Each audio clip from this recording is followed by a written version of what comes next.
The Roundabout Theater Company continues its blockbuster season with the revival of Tennessee Williams' psychological drama Suddenly Last Summer. The play first opened off-Broadway in 1958 as part of an evening called Garden District. In 1959, it was turned into a film starring Katharine Hepburn, Elizabeth Taylor, and Montgomery Clift. This time around, Tony Award winner Blythe Danner stars as the formidable Mrs. Venable, an aging widow distraught over the mysterious death of her son Sebastian. When the young cousin traveling with him, played by Carla Gugino, begins raising scandalous allegations, Mrs. Venable enlists the help of a young doctor, played by Gail Harold, to preserve her son's reputation. Sebastian was a poet. And that's what I meant when I said his life was his work, because the work of a poet is the life of a poet, and vice versa, the life of a poet is the work of a poet. I mean, you can't separate them. I mean, for instance, a salesman's work is one thing, and his life is another, or can be. And the same thing is true of a doctor, or your merchant thief. Oh, but a poet's work is his life, and his life is his work in a special sense, because...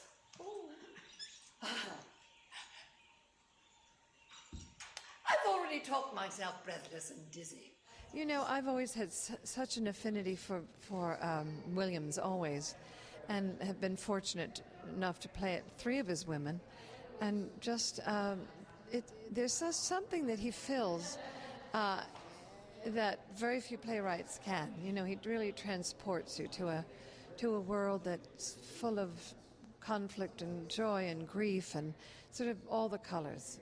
And it's just a joy to embrace him and play him. How well would you know this play? Because I think this is one of his finest plays. Yes. It may not be one of his most well-known plays, but I think the writing in this and the character development is so wonderful. Did you know it well before you got involved? No, I didn't, actually. And Carla and I did a reading with the Roundabout several months ago, and it just resonated so strongly in each of us.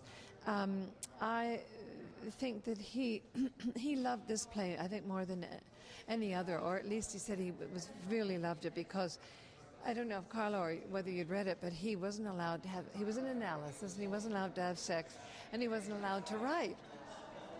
So all of this poured out of him because, he'd been prohibited from sort of following what instinctively he did so often. So I think it's so intense because of that, too.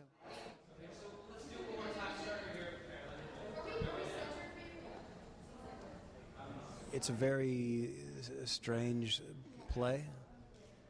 It's extremely easy for it to become psychological and theoretical and intellectual and all those things because that's what it is. And he's humanized it in such a way that I think that all of us as actors have been able to just feel real, and that's the trick of the play, is making it accessible not only to the people that are watching it but to the people that are performing it, because there are, it's a strange play. Sister, I want you to please be very careful what you say to your Aunt Violet about what happened to Sebastian in Cabeza de Lobo. What do you want me to say about what? Just don't say that same fantastic story for my sake and George's sake, the sake of your brother and mother. Don't repeat that horrible story again, not to Violet, will you? Well, then I'm going to have to tell Aunt Violet what happened to her son in Cabeza de Lobo. Well, honey, that's why you're here. Mrs. Holly gets to come on and do hilarious, edgy, wonderful things, and yet still be so emotionally involved and care so desperately. She stands to win $100,000, which in 1936 was worth $1.3 million during the Depression. So high stakes. There's never a moment where the stakes aren't incredibly high in this play, and the language is beautiful. I mean, there is no better poetry in our field than the words of Tennessee Williams. He's a poet. Well, George Holly is a youngin', and he needs something so bad that he's willing to sacrifice another part of his family to get it, I think. And the great thing I think about the way that Mark has done it is like we're all.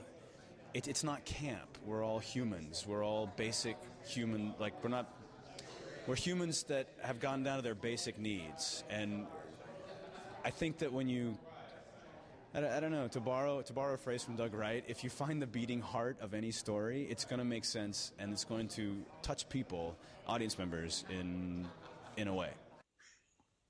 We won't get a single damn penny. Honest to God, we won't. So you've just got to stop telling that story about what you say happened to Cousin Sebastian and Cabeza de Lobo. Even if it's what it couldn't be true.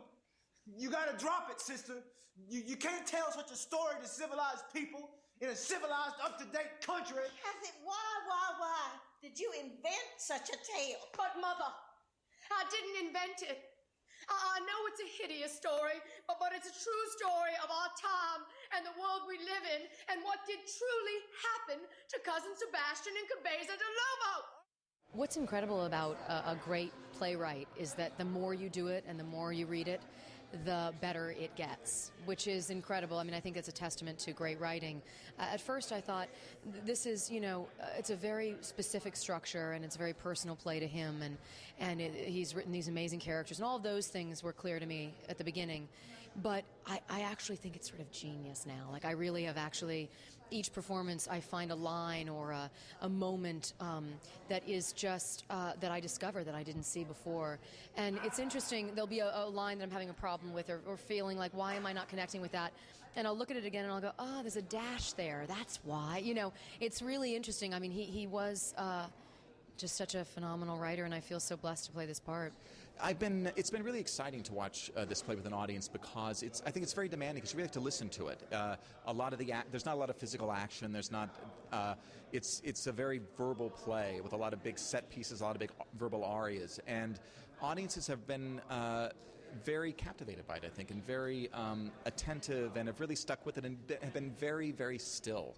And that's been really exciting to sit in the house and have the audience be so attentive and so engaged by what's going on in a play that is so wordy, because I think we're just not used to that. Our attention spans are unfortunately a little shorter than that. You see, I'm holding my hand out, and I want you to put yours in mine and give me all your resistance.